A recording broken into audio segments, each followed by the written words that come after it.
Oi, pessoal! Hoje começamos uma série de entrevistas que integram a disciplina de Metodologias da Pesquisa em Comunicação da FABICO, Faculdade de Biblioteconomia e Comunicação da URGS.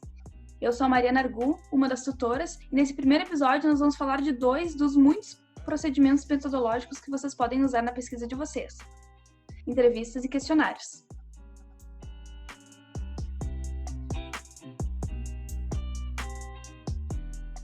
Para isso, nós vamos conversar com a Luísa Santos, que é jornalista, mestre em Comunicação Social pela PUC-RS, doutora em Comunicação e Informação pelo PPG-Com da URGS e pesquisadora em pós-doutorado na Diretoria de Análise em Políticas Públicas da Fundação Getúlio Vargas.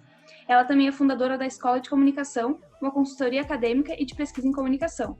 A Luísa utilizou os 2 métodos na sua tese de doutorado e vai compartilhar um pouco da experiência dela com a gente. Bom, oi Luísa, tudo bem? Oi, tudo bem? Obrigada pelo convite, estou feliz de poder falar sobre esse... Enfim, acho que todo pesquisador gosta de falar da pesquisa e, para mim, falar sobre metodologia e sobre os métodos que eu utilizei é mais especial porque, enfim, a gente gasta tanto tempo pensando nisso quando a gente está planejando a pesquisa e, às vezes, é algo que desaparece um pouco quando a gente vai apresentar, né? Enfim, não é o centro do universo, digamos assim. Então, é muito legal poder falar especificamente sobre esse assunto. Obrigada pelo convite. A gente que agradece o teu aceite. Bom, então, tu pode começar nos contando um pouco sobre a tua pesquisa? Claro. Então, a minha tese, ela tem o tema geral delas, digamos, é tentar entender de que forma as assistentes pessoais digitais tanto agem no mundo, quanto as maneiras com que as pessoas interagem e percebem essas assistentes. Por assistentes pessoais digitais, eu estou entendendo aí dispositivos que são baseados em inteligência artificial, são interfaces comunicacionais e que utilizam a voz como forma de interação. Né? Na minha, acho que quase todo mundo tem alguma experiência de falar com alguma assistente, né? Infelizmente, lojas e, enfim, negócios costumam usar muito essas assistentes para atender clientes, e às vezes é uma experiência muito irritante. Mas na minha pesquisa, os meus objetos empíricos eram as assistentes de 4 grandes empresas de tecnologia, né, que costumam vir ou no computador ou no celular, ou às vezes tem o seu dispositivo próprio, que são a Siri, que é da Apple, a Alexa, né, que é da Amazon, a Cortana, que é da Microsoft, e a Google Assistente. Desculpa, é a Alexa. Enfim, é que não dá para falar o nome dela aqui, que, né, o bicho me aparta. Enfim, efeitos especiais. Então, a minha ideia era tentar entender mais ou menos isso. Por um lado, como que esses dispositivos eram pensados, planejados por quem os produz, né? E, inclusive, assim, algumas outras camadas de design que não são exatamente técnicas, mas que vão conformar esses objetos como a gente tem eles hoje, como eles circulam. Mas, por outro lado, eu também entendia que só, né, compreender, então, como elas funcionam, que tipo de características elas possuem, né, como que elas são pensadas, quais são as ideias por trás da sua própria produção, assim, o que guia a indústria a entender inteligência artificial nesse sentido, né, ou a escolher um tipo de voz que não outro, ou enfim, questões de gênero e tudo mais. Além disso, eu queria entender também como que as pessoas percebiam essas questões e se relacionavam com essas questões, né? Então, esse foi uma grande questão da tese, porque eu tinha 2 coisas para resolver, né? Que vai desembocar um pouco depois em que eu vou falar sobre como que eu desenvolvi o meu desenho de métodos, né? Porque eu tinha, por um lado, essa questão mais operacional, que eu achava muito importante, né? Venho muito afiliada a vertentes teóricas, por exemplo, as materialidades da comunicação, ou essas pesquisas mais recentes sobre algoritmos e agências nesse sentido. Então, essa parte para mim era muito importante, entender isso. Mas, por outro lado, eu achava que entender isso não era suficiente porque eu queria compreender que era bom. De que maneira esses dispositivos são entendidos e circulam e como que as pessoas se relacionam com eles e o que eles possibilitam que as pessoas façam ou não façam, né? Então, tinha meio que 2 polos para resolver, um, digamos, mais técnico, outro mais social, né? Isso vai ser muito central em como que eu desenvolvi a minha metodologia. Eu posso explicar um pouco mais, assim, em termos de como que eu entendi esse quadro geral, né? No desenho da minha tese, eu tinha 5 fatores que eu compreendi como sendo muito importantes na forma como as assistentes, então, poderiam circular e ser compreendidas e serem interagidas com, né? na sociedade, que foram, em primeiro lugar, as questões técnicas, né? Então, eu chamo de lógica computacional, né? Toda a ciência, né, da computação por trás disso e a forma como esses dispositivos funcionam. Em segundo, era a questão da interface, né? Como que a gente interage com uma interface que vai ter não é uma interface visual, né? Uma interface de áudio, mas ainda assim é uma interface, nem sempre é percebida como. O terceiro elemento é a questão do antropomorfismo, né? Como essas assistentes elas vão simular algo que se parece de alguma forma com o humano, por mais que se pareçam muito mal, mas tentam parecer. E os dois últimos era a questão da voz, né? O quanto a gente colocar um objeto numa forma de interação que a gente costuma utilizar apenas com humanos, né? Que é a forma conversacional, né? Eu tô aqui falando contigo e tu tá me respondendo de volta, eu vou falar de volta e a gente vai ficar aqui num diálogo. Isso é uma forma que a gente só utiliza, né? Enfim, raras exceções, as pessoas falam com as plantas ou com os animais, mas eles não nos respondem de volta na nossa linguagem, pelo menos, né? A minha ideia era que, bom, a voz é um elemento importante, porque a gente associa a voz à nossa relação com o humano. E por último, a questão do gênero, porque essas assistentes, né, elas vinham fortemente construídas como mulheres, né, tanto pela sua voz, pelo seu nome, e também por características de resposta, como elas eram pensadas, não só programadas, mas realmente como que os diálogos interacionais eram pensados. Então, eu mais ou menos tinha esses 5 elementos, né? E eu fui investigando sempre os elementos que eram mais técnicos, os que eram mais sociais e às vezes até os que eram discursivos da indústria, digamos, que produzia esses dispositivos. E como que as metodologias entraram na tua pesquisa, então? Explica um pouquinho para nós, por que tu escolheu usar elas? Essa é uma pergunta, né? A questão metodológica foi muito grande, porque inicialmente eu tinha uma dificuldade metodológica que eu estava mais centrada, que era, bom, como é que eu vou entender exatamente como que esses dispositivos funcionam, porque eles são propriedade privada, isso não é uma questão compartilhada, etc, né? Depois eu fui sacando, bom, eu acho que eu não preciso, né, saber exatamente aqui o algoritmo que cada uma dessas empresas utiliza, mas se eu entender, né, quais são as lógicas gerais por trás, né, dessa produção, isso já vai possibilitar que eu perceba algumas coisas, né? Por um lado, eu tinha essa questão mais técnica, que no meu desenho de pesquisa ela foi sanada com revisão de bibliografia. Aí, no geral, assim, não só uma revisão de bibliografia das áreas, mas também bastante produção jornalística e produção própria das empresas, né? Por exemplo, a Microsoft, que faz a Cortana, tinha um blog muito bem documentado, para minha sorte, que eles falavam sobre como eles produziam a Cortana. Então, tipo, lá tinha muito material para eu entender como que a Cortana funcionava. Eu utilizei bastante esse material escrito, foi uma parte da minha metodologia. Depois, eu tinha uma segunda etapa, que era uma autoobservação minha, utilizando as assistentes. Eu utilizei por um tempo longo, assim, foi variado, eu utilizava as 4.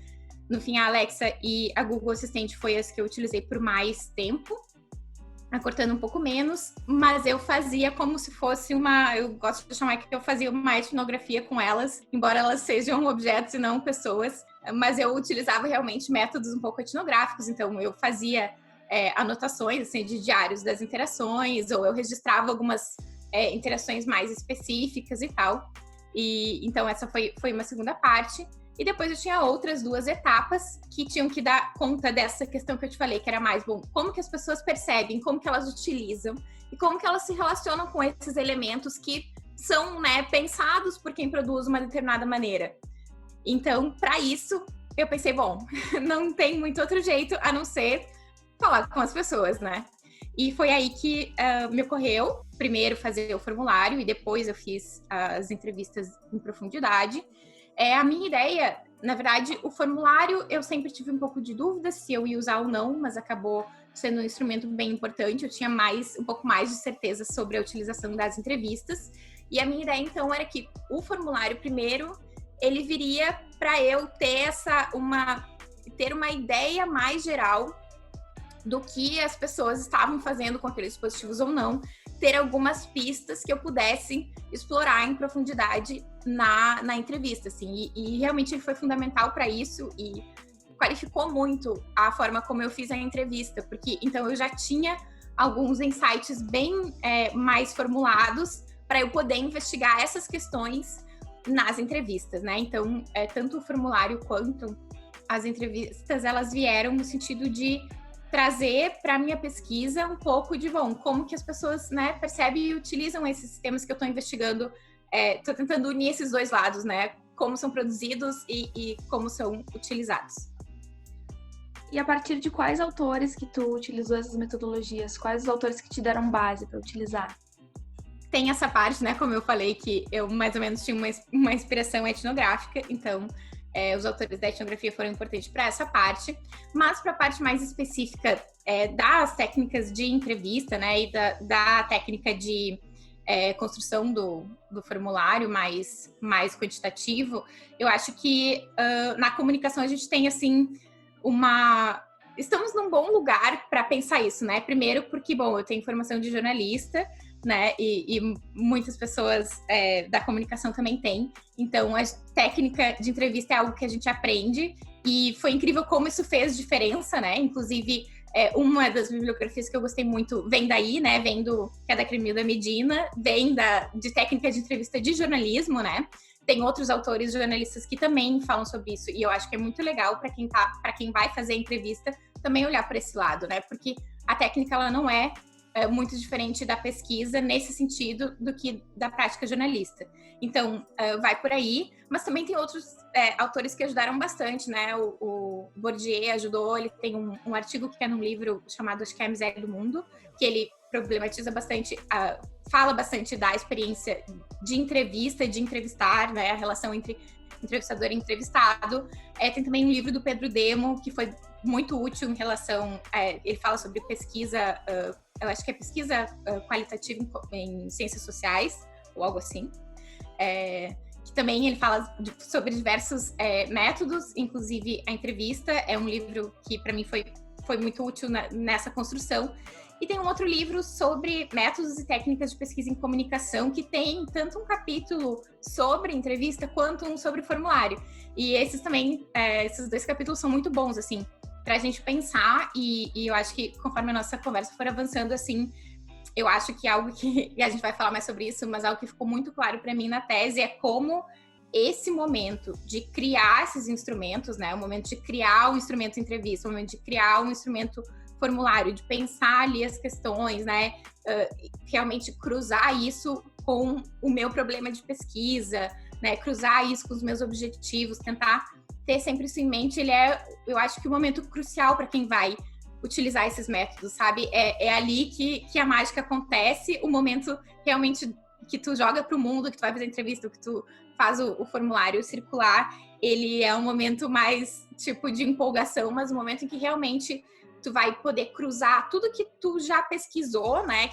As hipóteses que tu já construiu, né? As diferentes, talvez, né, insights que tu tenha, que tu quer explorar, né, a tua pergunta, tudo isso, ele aparece muito nesse momento de construir, e eu acho que é algo que quando eu estava no doutorado, eu não imaginava que ia ser um momento, ao mesmo tempo, trabalhoso, assim, mas também que é muito legal, sabe, de materializar, a gente materializa muitas coisas, sintetiza muitas coisas nesse momento de criar um instrumento, assim, então esses são os referenciais que eu diria que foram mais importantes para mim construir, assim, entender. E outra coisa que eu acho muito legal, que eu sempre fiz bastante nos métodos que eu utilizei, assim, no mestrado eu fiz a mesma coisa, eu acho que é algo legal para os alunos pensarem, é que algo que também ajuda muito a pensar sobre método é ler trabalhos, dissertações e teses que utilizaram os métodos que tu vai utilizar. Porque aí realmente que, tu fica lendo lá sobre, né, o que é entrevista, estruturada, semi-estruturada, aberta, etc, né, como que funciona. Mas quando tu lê um trabalho que fez isso, é que a gente consegue ter uma dimensão de, o que é que essa técnica possibilita que eu consiga de informações, que tipo de dados eu vou conseguir com isso, né? Como que funciona esse tipo de pesquisa? Eu acho que ler trabalhos principalmente, enfim, da nossa área específica da comunicação, ler outros trabalhos é algo que ajuda muito, assim, materializar, de fato, como que aquele método não deixar tão abstrato, assim, algo que para mim ajudou muito. E eu fiz muito ao longo da dissertação da tese, né? Vou ler colegas mesmo, sabe, que, bom, estão utilizando isso, e aí eu consigo ter um pouco mais claro como que aquilo funciona, etc. Conta pra gente, então, como é que foi escolhida a amostra da tua pesquisa, a amostra para essas duas metodologias.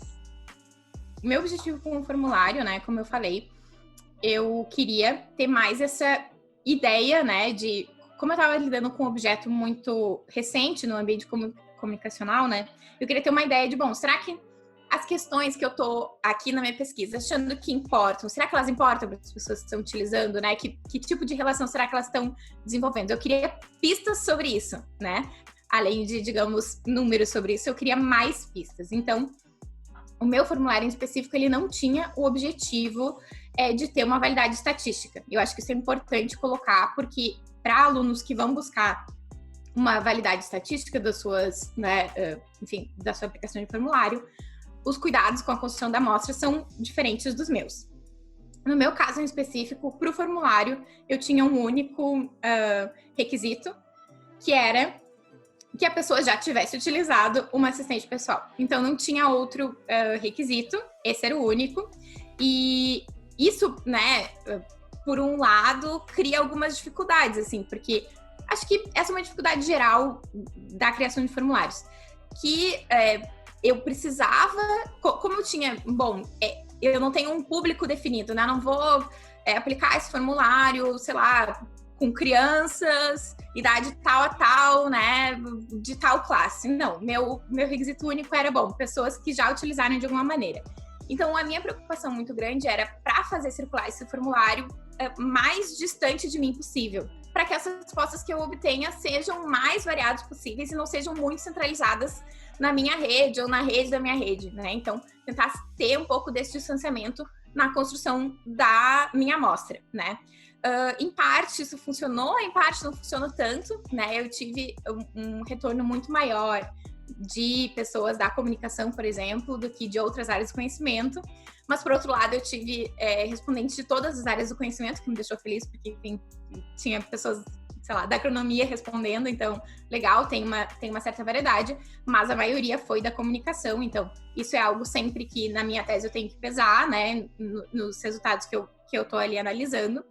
E uma coisa que me impressionou bastante, que foi legal, foi a variedade de idades que eu recebi. Isso era algo que eu não esperava, e eu tive respostas de 15 a 88 anos de idade, mas eu acho que qualquer pessoa que vai trabalhar com formulário vai ter essa questão de, principalmente, se não é uma aplicação de formulário para um público específico, ou para uma amostra muito específica, assim, muito delimitada, por exemplo, sei lá, jornalistas, né, pode ser jornalistas que trabalham com tal tipo de jornalismo, lá, jornalismo investigativo, né? Se eu tenho uma amostra bem conduzida, e esse não era o meu objetivo, então foi bem difícil tentar ter uma variedade dentro do meu retorno, porque a variedade era importante para mim, para eu ter o máximo de pistas, né? E também observar o quanto aquelas pistas que eu estava recebendo tinham recorrência ou não, né? No fim, eu acho que eu tive uma amostra mais ou menos feliz, embora sem validade estatística por causa da construção do perfil, né? Eu tive 501 respostas, o que foi um número legal, porque eu tinha essa barreira que, bom, esse objeto é novo e as pessoas não utilizam tanto, então não é algo que vai ter uma adesão, né, tão grande. Sobre a entrevista, que eu tentei selecionar pessoas que tinham ou tempo de uso, né? Então, no sentido do tempo, acabavam sendo mais usuários da Siri, porque a Siri estava no mercado há mais tempo do que as outras. Então, tempo de uso ou frequência de uso, né? Pessoas que utilizavam muitas vezes por dia, então elas teriam mais, digamos, mais coisas para compartilhar e às vezes, mas nem sempre, talvez mais percepções sobre, né, teriam parado mais para pensar talvez sobre esse objeto em específico. Eu acho que os meus critérios de construção foram esses, assim. O pessoal que veio para a entrevista, eles vieram, em parte, teve uma parte dos entrevistados foram 14. Alguns vieram do formulário, né? Então, no meu formulário tinha uma última pergunta que era se a pessoa gostaria de participar de uma entrevista sobre esse tema, e aí para deixar o seu e-mail, então eu escrevi para as pessoas que tinham deixado e-mail, e algumas delas vieram para entrevista. Eu também tive pessoas que vieram de grupos do WhatsApp, do Telegram e do Facebook sobre as assistentes, porque, enfim, por causa da pesquisa eu entrei nesses grupos e tal, muitas pessoas responderam o formulário e algumas vieram, então, desses grupos. Também trabalhei com indicações de amigos ou conhecidos, né? Ah, eu tenho uma pessoa que eu sei que usa muito, então vou ver se ela quer falar contigo. Ou um outro jeito que as pessoas vieram para a entrevista foi por indicação de um entrevistado, né? Entrevistei uma pessoa e aí perguntei, bom, conhece alguém? Sabe alguém que usa bastante, talvez queira conversar comigo? Algumas pessoas me indicaram, né? Assim, o formulário, ele não tem tanto essa dificuldade, mas a entrevista tem mais, o formulário tem um pouquinho. Tem a questão de, quando a gente está fazendo pesquisa sem um recurso financeiro, né? A gente conta, digamos, com uma disponibilidade de tempo e de, enfim, paciência, vontade das pessoas de serem, né, participantes dessa pesquisa que a gente está fazendo. Então, isso é algo que dificulta, né, no momento que a gente vai construir esse perfil das pessoas que a gente vai entrevistar ou que vão responder a survey, né? Eu acho que no meu caso, principalmente da entrevista, ficou muito claro como tem e isso é algo que eu observo já, eu leio muitos artigos por causa do meu tipo de pesquisa, muitos artigos do pessoal da interação humano-computador. E dá para observar muito nos trabalhos deles também, então não é uma realidade nem só brasileira, né? Como a maioria do perfil que participa, né, que tem disponibilidade de participar, são estudantes, e geralmente estudantes de universidade, né? Tanto porque tem uma flexibilidade de tempo, quanto porque se sente, às vezes, né, bom, eu sei o que é passar por esse lugar de precisar, né, que as pessoas participem, então eu vou também participar. Né, isso foi algo que, inclusive, aconteceu nas minhas entrevistas. Assim, teve mais de uma pessoa que foi entrevistado e falou, tipo, eu já passei por isso e por isso que eu quis responder, sabe? O tema é legal e eu resolvi participar porque eu sei como é a gente precisar desses dados e, enfim, depender das pessoas, e as pessoas nem sempre têm tempo, nem sempre têm disponibilidade, isso é... Enfim, faz parte, né? Então, eu acho que isso é um desafio, assim, na construção da amostra e na utilização desses métodos, dependendo do contexto, né? Claro, às vezes a gente pode utilizar entrevista, por exemplo, sei lá, numa instituição específica, então com pessoas que trabalham, com funcionários, etc. E isso é diferente, isso parte de um acordo que tu tem com a instituição, né? Mas quando tu tá fazendo esse tipo de construção de amostra, como eu fiz, aí isso é um pouco mais complicado, porque realmente é apenas... né, da disponibilidade das pessoas participarem. Conta com a boa vontade da pessoa de participar da tua pesquisa, né? E quantas pessoas foram na entrevista que tu entrevistou? Na entrevista foram 14. O perfil, assim, acabou sendo também mais ou menos variado, digamos, mais ou menos metade dos entrevistados, um pouquinho menos, eram da área da comunicação também, mas os outros tinham formações variadas, inclusive tinha 2 que não tinham só o ensino, um só o ensino fundamental e outro só o ensino médio. O perfil de idade ficava em torno, a maioria dos respondentes era de 20 a 30 ou até 35, mas eu tive um respondente que tinha mais 60, um entrevistado que tinha mais 60 anos, então foi legal, assim, deu para ter uma certa variedade. Eu tive também um entrevistado que utilizava as assistentes por ter uma dificuldade de locomoção, então ele fazia automação residencial. E aí ele tinha uma relação com as assistentes que era completamente diferente das outras pessoas que não precisavam dessa tecnologia de fato no seu dia a dia, né? Elas utilizavam porque elas queriam, enfim, porque achavam que agregava algumas coisas. Mas então deu para ter um perfil um pouco variado, mas igual tem alguns vícios como esse, principalmente, né, do público universitário, assim, né, que de alguma maneira está ligado à universidade.